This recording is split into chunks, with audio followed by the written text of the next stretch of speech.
What is going on YouTube? This is Will and welcome to my channel where I discuss all things credit card rewards. So go ahead and smash that little red subscribe button, hit that bell notification. You know what? Go ahead and smash that like button for me as well because it definitely helps the channel out. So I was going to do a video just on the Chase Sapphire Reserve card. And then I realized as I was putting the show notes together, you can't really talk about the Sapphire Reserve card by itself in a bubble. And that's because it has a very direct and real competitor, the Chase Sapphire Preferred card. So a couple years ago, Chase limited the amount of Sapphire cards you can have on your account. You can only have one or the other right now, either the Sapphire Reserve or the Sapphire Preferred card. So you do gotta choose one. In addition to that, you can only have one Sapphire card sign-up point bonus every 48 months. So if I were to get the Preferred card now, I wouldn't be able to cancel that card a year later, get the Sapphire Reserve card and get that sign-up point bonus as well. I would have to wait 48 months in order to do that. So these are things you have to take into consideration. So we'll go over all that. Let's go ahead and jump into the differences between the two cards and see which one is the best one for you.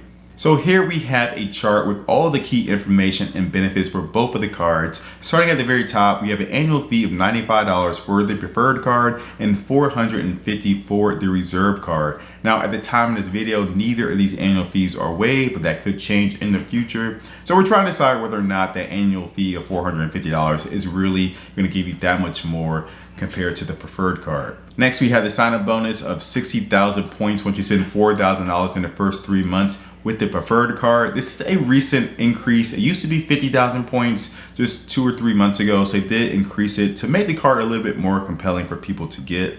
And the Sapphire Reserve card has 50,000 points, same thing, spend $4,000 in the first 3 months. And that's been the same for a couple years now, and I really doubt they'll increase that anytime soon. Next, we have our earning rates. So with the Preferred card, you get 2 points back for every dollar that you spend in dining and travel. Travel is very broad when it comes to Chase. It could be hotels, airlines, booked on directly with the airline or on a website like Expedia, your Ubers, your public transportation, all that is covered under travel with Chase. With the Sapphire Reserve card, you get 3 points back. So one additional point with the Reserve card. Not a lot if you're not spending a lot of money, but once you start spending a lot of money, that 1 point definitely adds up. Next, we have the point redemptions on the Chase travel portal. If you have the Preferred card, they're gonna give you a 25% boost. So that will equate to 1.25 cents per point. And then with the Sapphire Reserve card, you're gonna get a 50% boost on the travel portal, which equates to 1.50 cents per point. Now, if you're not familiar with how point valuations work, I'm going to leave a slide on the screen for a few seconds. So pause, read through it. It'll go over some examples on how these valuations for points are calculated and what we're talking about. Next, we have the authorized user fee. So with the Sapphire Preferred card, there is no fee. You can add as many people as you want to your account, well, within reason, at no additional cost. The Sapphire Reserve card is $75 per user that you add, and this is an annual fee, so you will have to pay it every year. So finally, the other benefits, well, this is the end of the line for the Sapphire Preferred card. They don't really have any additional benefits, whereas the Sapphire Reserve card will give you a $300 annual travel credit beginning in your first year, a $100 global entry application credit that you can use every 4 years, and access to the priority pass lounges at the airports, which your authorized user will also have access to if you decide to add someone. Now, both cards do have additional benefits such as travel protection, baggage delay, purchase protections. They're both pretty similar across both cards, not a lot different. The Sapphire Reserve card may have a little bit additional coverage when it comes to things like travel accident insurance, and additional, the trip delay insurance is a little bit quicker. With the Reserve card, it's 6 hours, but I believe the Preferred card is 12-hour delay before the benefit kicks in. And finally, both cards do share the exact same airline and hotel transfer partners, so no difference there. Now, which card is the best? So I'm going to discuss some break-even points if you decide to get the Chase Sapphire Reserve, how much you have to spend in order to make up that difference in the annual fee.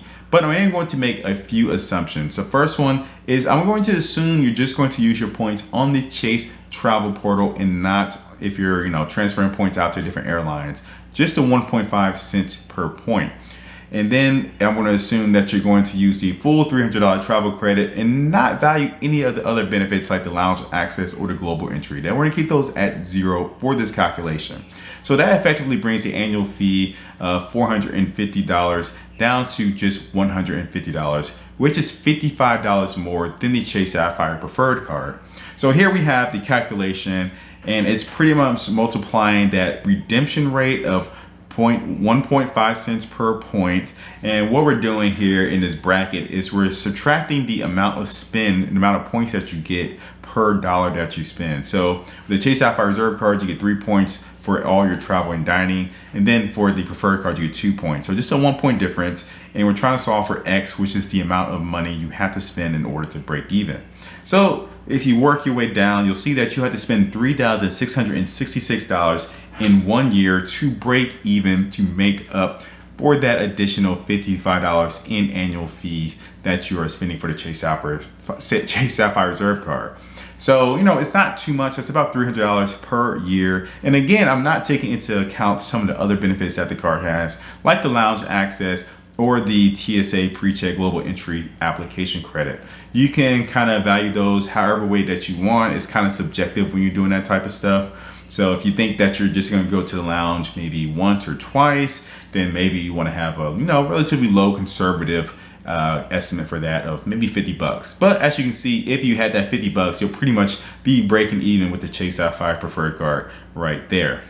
Now there is one thing I didn't take into consideration in that last calculation, and that is the additional preferred card sign-up bonus of 10,000 points. So those additional 10,000 points are going to be worth $125. So I'm going to include that in our calculation. And when I do, you see that the break even is now a whopping $12,000 per year in order to break even, or $1,000 per month in food and travel. So I'm not spending that much money. So that's quite a bit. But once again, you got to take into consideration things like the lounge access, TSA Global Entry credit, and how much you value those things. So as you can see, that can definitely come down some if you are someone that is valuing that stuff. But if you're not, then the preferred card is definitely looking a lot better. Now, there's one more thing to take into consideration, and that is actual use of your points. So I said before that they both had the same transfer partners, but that boost in points when you're using on the Chase Travel Portal could be a big difference. So I'm going to give you an example, an actual example that me and my wife, we just booked a flight on the Chase Travel Portal. We found a cheap flight from Atlanta to Tokyo, and it cost us $1,100 for both of us. So in order to book that, I used points on the Chase Travel Portal. So that cost me, I'm gonna do the math right now, 73,000 points to book that flight for both of us. So it's super cheap, 35,000 to fly from Atlanta to Tokyo. Great deal. Now, if I were to use the Chase Sapphire Preferred card's 25% bonus, it would cost me 88,000 points. So, 15,000 point difference, that's a lot. I already made up the difference with the sign-up point bonus that the Preferred card has, just by using my points on the Chase Travel Portal.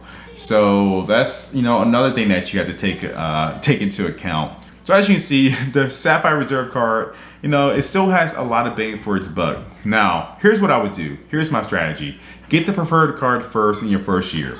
Just stick with that, get that additional 10,000 points, bank all your points in that first year, and then after your first year, think about moving to the Sapphire Reserve card if your credit is good enough, of course.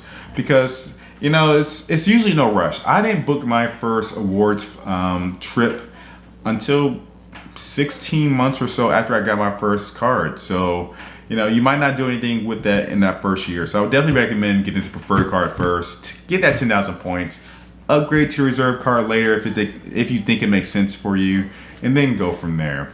But yeah, guys, that's all I got. Let me know down in the comments what you think about the strategy of getting the preferred card first and then the reserve card later. Don't forget to smash that like button. It definitely helps me out. Subscribe for more videos like this, and I will catch you guys next time. Peace.